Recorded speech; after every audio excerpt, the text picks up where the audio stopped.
LG TV news కి స్వాగతం. ముందుగా ముఖ్యాంశాలు. 9 ఏళ్ల ట్రూడో పాలనకు తెర. కెనడా నూతన ప్రధానిగా పగ్గాలు చేపట్టనున్న mark Carney.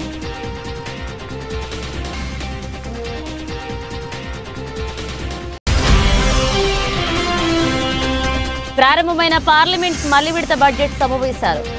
Delimitation, duplicate voter ఐడీలు, ప్రతీకార సుంకాలపై కేంద్ర ప్రభుత్వాన్ని నిలదీయడానికి సిద్ధమైన ప్రతిపక్షాలు.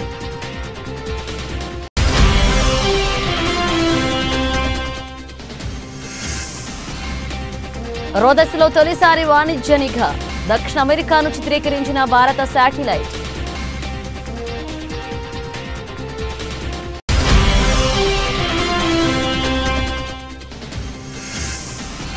వైద్యురాలితో అసభ్య ప్రవర్తన. తమ్మయ్య బాబును సస్పెండ్ చేసిన జనసేనాని.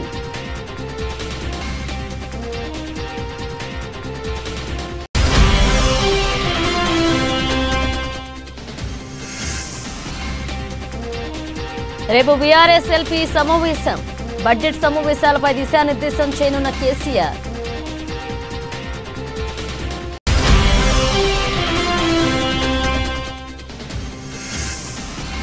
అంతా బాగానే ఉంది. బ్రేకప్ వేళ క్లారిటీ ఇచ్చిన తమన్నా.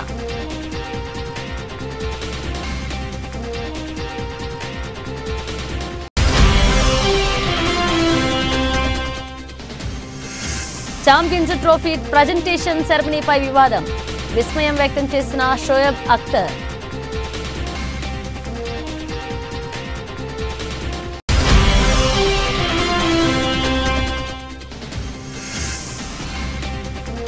లాభాలతో ప్రారంభమైన స్టాక్ మార్కెట్లు.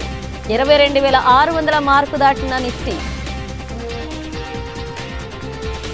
కెనడాలో 9 ఏళ్లు జస్టిన్ ట్రూడో పాలనకు తెరపడింది. ఆ దేశ నూతన ప్రధానమంత్రిగా మార్క్ కార్నీ ఎన్నికయ్యారు. జస్టిన్ ట్రూడో ప్రధాని పదవి నుంచి తప్పుకోనున్నట్లుగా గత జనవరిలో ప్రకటించిన విషయం తెలిసిందే. నేపథ్యంలో అధికార లిబరల్ పార్టీ సారథి ఎన్నిక అనివార్యమైంది. ఇందులో బ్యాంక్ ఆఫ్ కెనడా మాజీ గవర్నర్ 59 ఏండ్ల మార్క్ కార్నీ విజేతగా నిలిచారు. దీంతో దేశ 24వ ప్రధానిగా పాలనా పగ్గాలు చేపట్టనున్నారు. ప్రధాని పదవి కార్నీతో సహా 4 పోటీ పడ్డారు. 1,50,000 మంది పార్టీ సభ్యులు ఓటింగ్ లో పాల్గొన్నారు. ఇందులో కార్నీకు 1,30,674 ఓట్లు వచ్చాయి. ఇవి మొత్తం ఓట్లలో 85.9తో సమానం. 11,134 ఓట్లతో క్రిస్టియా ఫ్రీలాండ్ రెండవ స్థానంలో నిలిచారు. కరీనా గౌల్జ్కు 4,785 ఓట్లు, ఫ్రాంక్ బెలిస్కు 4,038 ఓట్లు పోలయ్యాయి. ఈ భారీ విజయంతో లిబరల్ పార్టీ నాయకత్వ బాధ్యతలను కార్నీ త్వరలో చేపట్టనున్నారు. డొనాల్డ్ ట్రంప్ నుంచి సుంకాల ముప్పు ఎదుర్కొంటున్న వేళ ఆర్థిక రంగంలో అపారమైన అనుభవం ఉన్న కార్నీపై కెనడా ప్రజలు భారీ ఆశలు పెట్టుకున్నారు. కార్నీ పూర్తి పేరు మార్క్ జోసెఫ్ కార్నీ. ఆయన 1965 మార్చి 16న నార్త్ వెస్ట్ టెరిటోరీస్లోని ఫోర్ట్ స్మిత్లో జన్మించారు. హార్వర్డ్ విశ్వవిద్యాలయం నుంచి ఆర్థిక శాస్త్రంలో బ్యాచిలర్ డిగ్రీని అందుకున్నారు. అనంతరం ఆక్స్ఫర్డ్ వర్సిటీలో మాస్టర్స్, డాక్టరేట్ డిగ్రీలను సాధించారు. 13 ఏండ్ల పాటు గోల్డ్మెన్ సాచ్స్లో పనిచేశారు. 2003లో బ్యాంక్ ఆఫ్ కెనడా డిప్యూటీ గవర్నర్గా ఎన్నికయ్యారు. 2004లో కెనడా ఫైనాన్స్ డిపార్ట్మెంట్లో సీనియర్ అసోసియేటెడ్ డిప్యూటీ మినిస్టర్గా బాధ్యతలు చేపట్టారు. అనంతరం 2008 నుంచి 2013 వరకు కెనడా బ్యాంక్ 8వ గవర్నర్గా సేవలందించారు. ఆ సమయంలో ఆర్థిక సంక్షోభాన్ని సమర్థవంతంగా ఎదుర్కొన్నారు. ప్రపంచ ఆర్థిక వ్యవస్థ స్థిరీకరించడానికి అవసరమైన చర్యలను సమన్వయపరచడంలో కీలకంగా వ్యవహరించి ప్రశంసలు అందుకున్నారు. My government will put into action our plan to build a stronger economy, to create new trading relationships with reliable trading partners. And my government will keep our tariffs on until the Americans show us respect. We will ensure that all the proceeds from our tariffs will be used to protect our workers. In America, healthcare is a big business. In Canada, it is a right. America is a melting pot. Canada is a mosaic. And Canada never, ever will be part of America in any way, shape, or form. So Donald Trump thinks he can weaken us with his plan to divide and conquer. Pierre Poilievre's plan will leave us divided and ready to be conquered. Because a person who worships at the altar of Donald Trump will kneel before him, not stand up to him. A plan that makes us an energy superpower in both clean and conventional energy. A plan that creates new trade corridors with reliable partners. A plan that creates one Canadian economy, not 13. Because in Canada, we are stronger when we're united. We can give ourselves far, far more than Donald Trump can ever take away. Parliament మలి విడత budget సమావేశాలు సోమవారం నుంచి ప్రారంభం కానున్నాయి. నియోజకవర్గాల పునర్విభజన, ఓటర్ల జాబితాలో ఆక్రమాలు, మణిపూర్లో మళ్లీ ఘర్షణలు చెలరేగడం, ట్రంప్ యంత్రాంగాన్ని ఎదుర్కోవడంలో కేంద్ర ప్రభుత్వం అసమర్థత, వక్ఫ్ సవరణ బిల్లు వంటి కీలక అంశాలపై ప్రతిపక్షాలు కేంద్ర ప్రభుత్వంపై కత్తులు నూరుతున్నాయి. ఈ నేపథ్యంలో రెండవ విడత బడ్జెట్ సమావేశాలు వాడివేడిగా జరిగే అవకాశం ఉంది. మరొక వైపు కేంద్ర బడ్జెట్కు ఆమోదం పొంది ఆ ప్రక్రియను ముగించడం, మణిపూర్ బడ్జెట్కు పార్లమెంట్ ఆమోదం పొందడం, వక్ఫ్ సవరణ బిల్లుకు సభలో ఆమోదం పొందడంపై మోదీ సర్కార్ ప్రధానంగా దృష్టి పెట్టనుంది. నియోజకవర్గాల పునర్విభజన జరిగితే దక్షిణాదికి అన్యాయం జరుగుతుందని ప్రాంతీయ పార్టీలు ఆందోళన చెందుతున్నాయి. దీనిపై చర్చకు పట్టుబట్టాలని డీఎంకే నిర్ణయించింది. మణిపూర్లో రాష్ట్రపతి పాలన పొడిగింపు కోసం కేంద్ర హోంమంత్రి అమిత్ షా పార్లమెంట్లో ఓ తీర్మానాన్ని ప్రవేశపెట్టే అవకాశం ఉంది. అక్కడ స్వేచ్ఛ సంచారానికి అనుమతి ఇచ్చినా ఘర్షణలు కొనసాగుతున్న ఈ నేపథ్యంలో కేంద్రాన్ని నిలదీయడానికి విపక్షాలు సిద్ధమయ్యాయి. మరొక వైపు పెద్ద ఎత్తున డూప్లికేట్ ఓటర్ గుర్తింపు కార్డులు జారీపై ఎన్డీఏ ప్రభుత్వాన్ని ఇరకాటంలో పెడతామని ప్రతిపక్షాలు ప్రకటించాయి. ఈ అంశంపై తృణమూల్ కాంగ్రెస్ తీవ్రస్థాయిలో ఆరోపణలు గుప్పించగా 3 నెలల్లో లోపాలను సరిచేస్తామని ఎన్నికల కమిషన్ ఇప్పటికే ప్రకటించింది. సోమవారం ఈసీతో భేటీ కానున్న టీఎంసీ నాయకులు కాంగ్రెస్, డీఎంకే, శివసేన తదితర ప్రతిపక్ష పార్టీలతో కలిసి పార్లమెంట్లో ఈ అంశంపై చర్చకు పట్టుపట్టే అవకాశం ఉంది. ఇక ప్రతీకార సుంకాలపై అమెరికా అధ్యక్షుడు డొనాల్డ్ ట్రంప్ చేసిన హెచ్చరికలు కూడా పార్లమెంట్ సమావేశాల్లో ప్రకంపనలు సృష్టించే అవకాశం ఉంది. వక్ఫ్ ఆస్తులపై కేంద్రం అజమాయిషీని సవరణ బిల్లు పెంచుతుందని, ఈ బిల్లును సంయుక్తంగా వ్యతిరేకించాలని ఇండియా కూటమి నాయకులు నిర్ణయించినట్లుగా కాంగ్రెస్ సీనియర్ నాయకుడు జైరాం రమేష్ వెల్లడించారు. Development of northeastern region, Donald. Item number 12, Srimati Nirmala Sitharaman.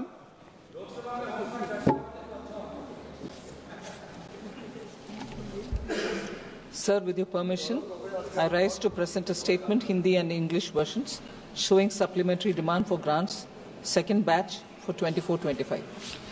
Item number 13, Srimati Nirmala Sitharaman. Sir, with your permission again, I rise to present a statement, Hindi and English versions, showing demands for excess grants for the year 21-22. Item number 14, Srimati Nirmala Sitharaman ji.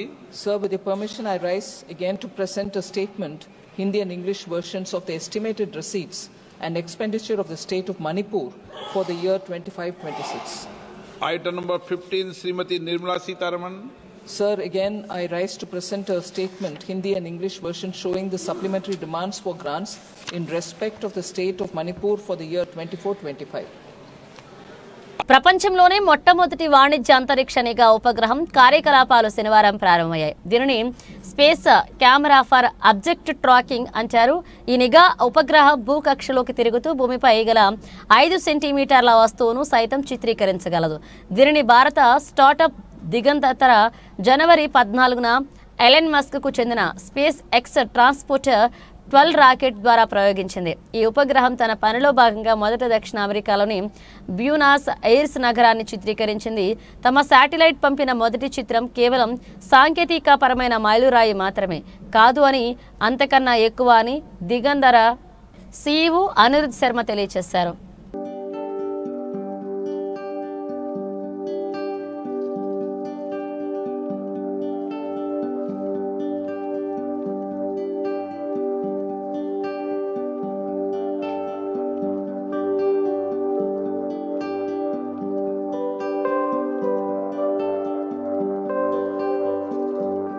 AP Prathipadu నియోజకవర్గ Janasena party incharge Varupula Tammayya బాబును party అధిష్టానం suspend చేసింది.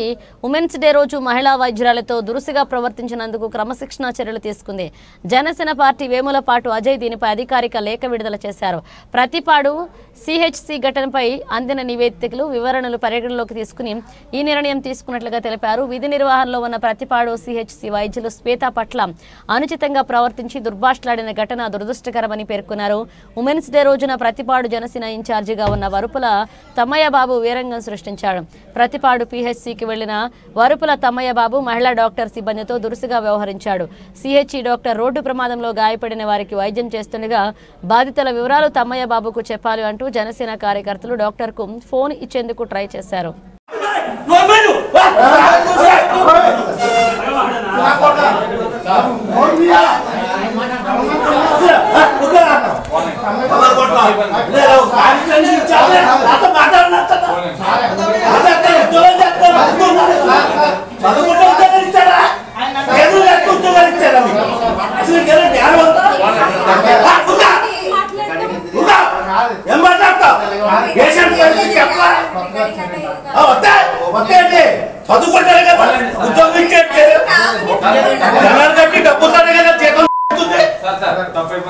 ఎవరైతే మాట్లాడతారు మీతో ఫోన్లో అలా డబ్బగా వచ్చి మాట్లాడేస్తాడా?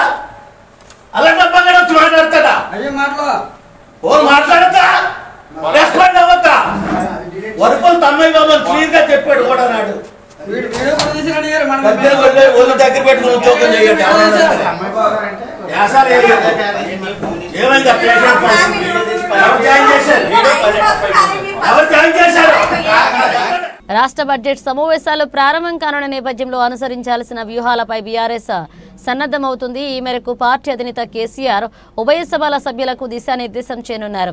తెలంగాణ భవన్లో మంగళవారం 1 గంటకు బీఆర్ఎస్ఎల్పీ సమావేశం నిర్వహించనున్నారు. ఈ నెల 12 నుంచి ప్రారంభం కానున్న బడ్జెట్ సమావేశాల్లో ప్రస్తావించాల్సిన అంశాలు, అనుసరించాల్సిన వ్యూహంపై ఎమ్మెల్యేలు, ఎమ్మెల్సీలకు కేసీఆర్ సూచనలు చేయనున్నారు. బుధవారం ఉదయం 11 గంటలకు రాష్ట్ర గవర్నర్ జిష్ణుదేవ్ వర్మ ఉభయ సభలను ఉద్దేశించి ప్రసంగించిన అనంతరం సమావేశాలు ప్రారంభమవుతాయి.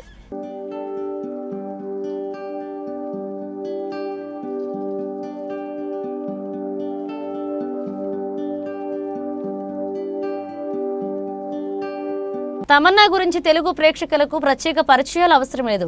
మంచు మనోజ్ హీరోగా వచ్చిన శ్రీ సినిమాతో పరిచయమైన ఈ ముద్దుగుమ్మ ఆ తర్వాత ఎన్నో చిత్రాలతో కనిపించి మెప్పించింది. ప్రస్తుతం తెలుగు సినిమాలతో పాటుగా హిందీ వెబ్ సిరీస్, హిందీ సినిమాలతో కూడా బిజీగా ఉంది తమన్నా. అయితే కొద్ది రోజుల క్రితమే తమన్నా తనతో పాటు లాస్ట్ స్టోరీస్ 2లో కనిపించిన విజయ్ వర్మతో ప్రేమలో పడిన సంగతి తెలిసిందే.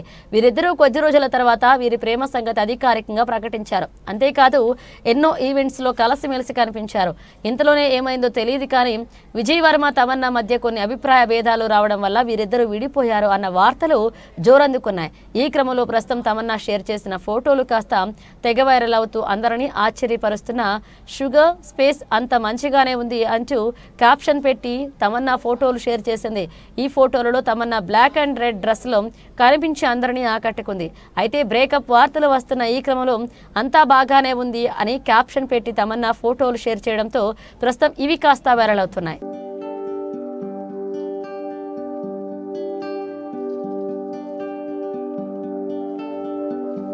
పాకిస్తాన్ క్రికెట్ బోర్డు వ్యవహార శైలిపై తీవ్ర అభ్యంతరాలు వ్యక్తమవుతున్నాయి. ఛాంపియన్స్ ట్రోఫీ టైటిల్ను భారత్ గెలుచుకున్న విషయం తెలిసిందే. అయితే కప్ ప్రజెంటేషన్ సమయంలో వేదికపై ఒక్క పాకిస్తానీ ప్రతినిధి కూడా లేరు. వాస్తవానికి ఛాంపియన్స్ ట్రోఫీని ఈసారి ఆర్గనైజ్ చేసింది పాకిస్తాన్ క్రికెట్ బోర్డే. కానీ ఆదివారం రాత్రి దుబాయ్ స్టేడియంలో జరిగిన బహుమతి ప్రదానోత్సవ కార్యక్రమంలో పాకిస్తాన్ ప్రతినిధి లేకపోవడం పట్ల విమర్శలు వస్తున్నాయి.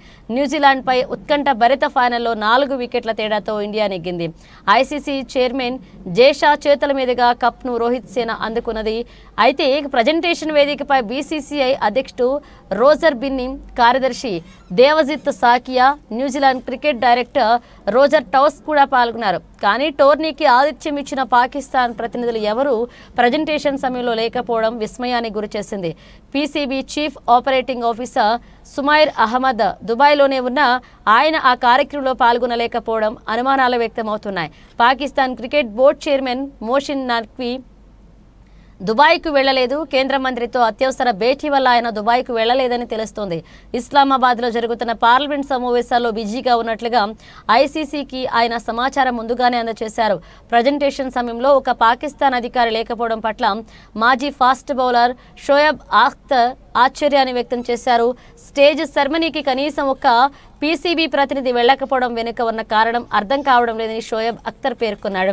ఐసీసీ ఛాంపియన్స్ ట్రోఫీని ఇండియా గెలిచింది వాస్తవమే అని, కానీ పాకిస్తాన్ ఆ టోర్నీకి నిర్వహించిందని, కానీ ట్రోఫీ ప్రజెంటేషన్కు ఒక పీసీబీ ప్రతినిధి వెళ్లకపోవడం విస్మయానికి గురిచేస్తుందన్నారు. తన ఎక్స్ అకౌంట్లో ఈ అంశంపై ఓ వీడియోను పోస్ట్ చేశాడు. పోడియంపైకి ఎవరు రావాలన్నా దానిపై ఐసీసీ తుది నిర్ణయం తీసుకుంటుందని, కానీ పీసీబీ ప్రతినిధి సుమేర్ అక్కడే ఉన్న ఆయన తన పోడియం మీదకు పిలవలేదని ఆరోపణలు ఉన్నాయి. आईसीसी चैंपियंस ट्रॉफी हिंदुस्तान ने जीत ली है और एक अजीब सी चीज मैंने देखी है कि पाकिस्तान क्रिकेट बोर्ड का कोई नुमाइंदा यहाँ खड़ा नहीं था. पाकिस्तानी चैंपियंस ट्रॉफी होस्ट कर रहा था और पाकिस्तान का कोई भी नुमाइंदा यहाँ पे नहीं खड़ा था. ये बात मेरी समझ से बाहर है. कोई रिप्रेजेंट करने क्यों नहीं आया ट्रॉफी और कोई देने यहाँ पे क्यों नहीं आया. It is beyond me. Point तो think about it please. World stage है, यहाँ पे आपको होना चाहिए था, but sadly I could not see any Pakistan cricket board member out there और ये hosted by us and yet there is nobody there. Think about it. Feeling very down to see that. దేశీయ మార్కెట్లు ఈ వారాన్ని లాభాలతో ప్రారంభించే అంతర్జాతీయ మార్కెట్ల నుంచి మిశ్రమ సంకేతాలు ఉన్నప్పటికీ కనిష్ట స్థాయిలో కొనుగోళ్ల సూచీలకు మద్దతుగా నిలుస్తున్నాయి. ఈ ప్రభావంతో సోమవారం ట్రేడింగ్ మార్కెట్లు లాభాల్లో కొనసాగుతున్నాయి. సెన్సెక్స్ 200 పాయింట్లకు పైగా పెరిగి నిఫ్టీ 22,600 మార్కును దాటింది. ఉదయం 9:30 గంటల సమయానికి సెన్సెక్స్ 227 పాయింట్లు పెరిగి 74,560 వద్ద ట్రేడ్ అవుతుండగా నిఫ్టీ 72 పాయింట్ల లాభంతో 22,625 వద్ద కొనసాగుతుంది. డాలర్తో రూపాయి మారకం విలువ 34 పైసలు పడిపోయి 87.29గా నమోదైంది. నిఫ్టీలో సన్ఫార్మా, భారత్ ఎలక్ట్రానిక్స్, బజాజ్ ఫైనాన్స్, ఆదాని ఎంటర్ప్రైజెస్, జేఎస్డబ్ల్యూ స్టీల్ షేర్లు లాభపడుతుండగా ఇండస్ ఇండ్ బ్యాంక్, మహీంద్రా, ఎల్ఎన్టీ, బజాజ్ ఆటో, ఐటీసీ షేర్లు ఒత్తిడిని ఎదుర్కొంటున్నాయి. ఆసియా పసిఫిక్ మార్కెట్లు సోమవారం మిశ్రమంగా కదలాడుతున్నాయి. జపాన్ నిక్కీ 0.57%, దక్షిణ కొరియా కోస్పి 0.47%, ఆస్ట్రేలియా ఏఎస్ఎక్స్ సూచీ 0.2% మేర లాభాల్లో ఉంటే హాంగ్ సెంగ్ సూచీ 1.69% నష్టాల్లో ట్రేడ్ అవుతుంది. మరొక వైపు అమెరికా మార్కెట్లు గత శుక్రవారం లాభాలతో ముగిశాయి. S&P 500 0.55%, నాస్డాక్ 0.7%, డోజోన్స్ 0.52% పెరిగాయి.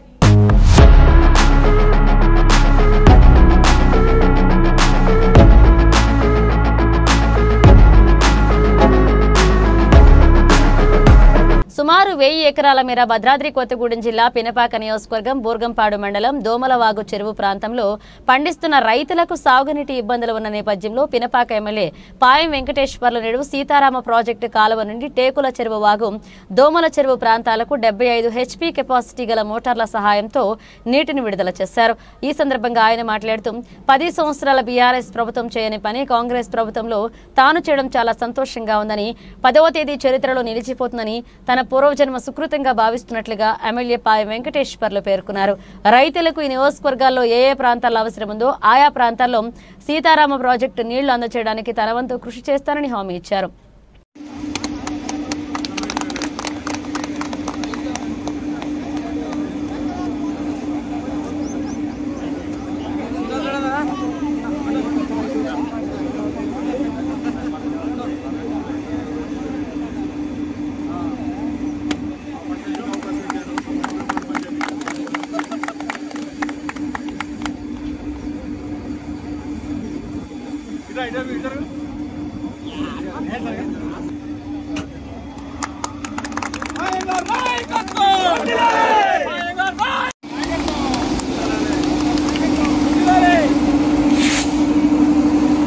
అనకాపల్లి జిల్లా పరవాడ మండలం జవహర్లాల్ నెహ్రూ ఫార్మా పరిశ్రమలలో భద్రతా ప్రమాణాలు పాటించాలని సిఐటియు జిల్లా ఉపాధ్యక్షులు గణిశెట్టి డిమాండ్. పరవాడ ఫార్మా సిటీలో అనకాపల్లి జిల్లాలో 205 ఫార్మా పరిశ్రమలు ఉత్పత్తి చేస్తున్నాయని వీటిలో అధిక ప్రాధాన్యత భద్రతకి ఇవ్వాల్సిన అవసరం ఉందని, కానీ యాజమాన్యాలు భద్రతని గాలికి వదిలేస్తున్నారని, భద్రతా ప్రమాణాలు పాటించాలని సిఐటియు జిల్లా ఉపాధ్యక్షులు గనిశెట్టి సత్యనారాయణ డిమాండ్ చేశారు.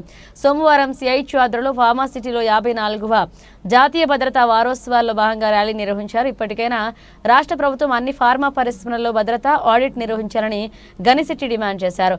ప్రమాదాలు జరిగినప్పుడు ఏర్పాటు చేసిన కమిటీ నివేదికను వెంటనే బయటపెట్టాలని డిమాండ్ చేశారు. ఈ కార్యక్రమంలో సిఐటియు నాయకులు పి చిన్నారావు, కేదర్బాబు, కృష్ణ పాల్గొన్నారు. ప్రమాణాలు పాటించాలి, భద్రతా ప్రమాణాలు పాటించాలి, భద్రతా ప్రమాణాలు పాటించాలి, భద్రతను పాటిద్దాం, భద్రతను పాటిద్దాం. అన్ని ఫార్మా పరిశ్రమలో భద్రతా ప్రమాణాలు పాటించాలి. జిందాబాద్ సిఐటియు, జిందాబాద్ సిఐటియు. భద్రతా ప్రమాణాలు పాటించాలి, భద్రతా ప్రమాణాలు పాటించాలి. భద్రతకి అధిక ప్రాధాన్యత ఇద్దాం, భద్రతకి అధిక ప్రాధాన్యత ఇద్దాం. జిందాబాద్ సిఐటియు. భద్రతా ప్రమాణాలు పాటిద్దాం, భద్రతా ప్రమాణాలు పాటించాలి.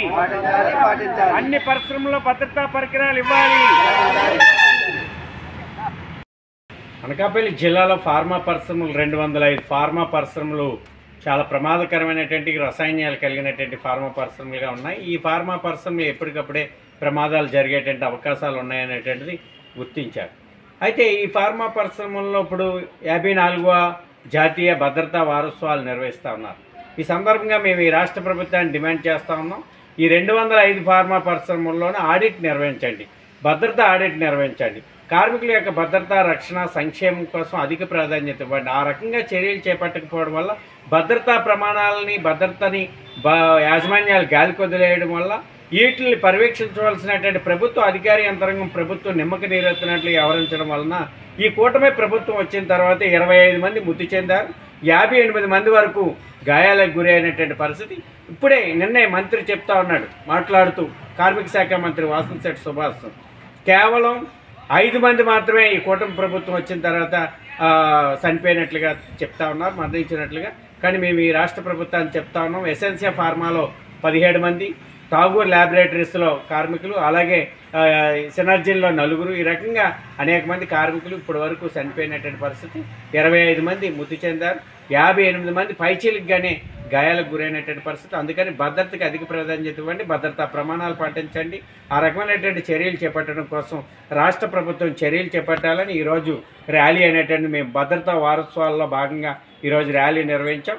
అధిక ప్రాధాన్యత భద్రతకి ఇవ్వాలని, భద్రతా ప్రమాణాల యాజమాన్యాలు పాటించాలని, భద్రతా ఆడిట్ అన్ని ఫార్మా పరిశ్రమలో నిర్వహించాలని సిఐటియు అనకాపల్లి జిల్లా కమిటీ డిమాండ్ చేస్తాం. బులెటిన్ ముగించే ముందు హెడ్లైన్స్ మరోసారి. 9 ఏళ్ల ట్రూడో పాలనకు తెర. కెనడా నూతన ప్రధానిగా పగ్గాలు చేపట్టనున్న mark Carney.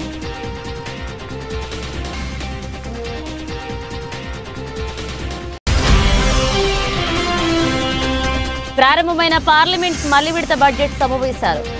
Delimitation, duplicate voter ఐడీలు, ప్రతీకార సుంకాలపై కేంద్ర ప్రభుత్వాన్ని నిలదీయడానికి సిద్ధమైన ప్రతిపక్షాలు.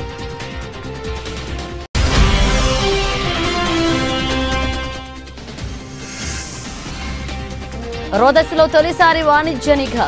దక్షిణ అమెరికాను చిత్రీకరించిన భారత శాటిలైట్.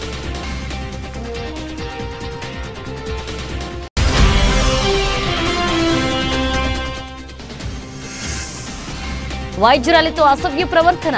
తమ్మయ్య బాబును సస్పెండ్ చేసిన జనసేనాని.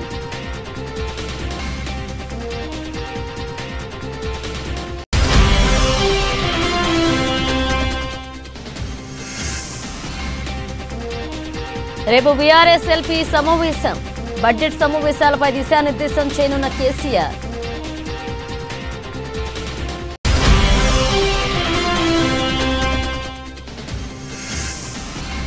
అంతా బాగానే ఉంది, బ్రేకప్ వేళ క్లారిటీ ఇచ్చిన తమన్నా.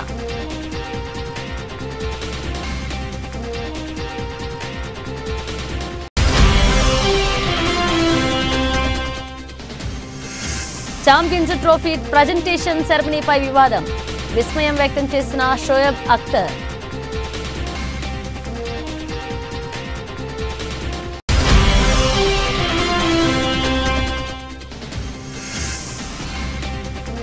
లాభాలతో ప్రారంభమైన స్టాక్ మార్కెట్లు 22,600 మార్కు దాటిన నిఫ్టీ.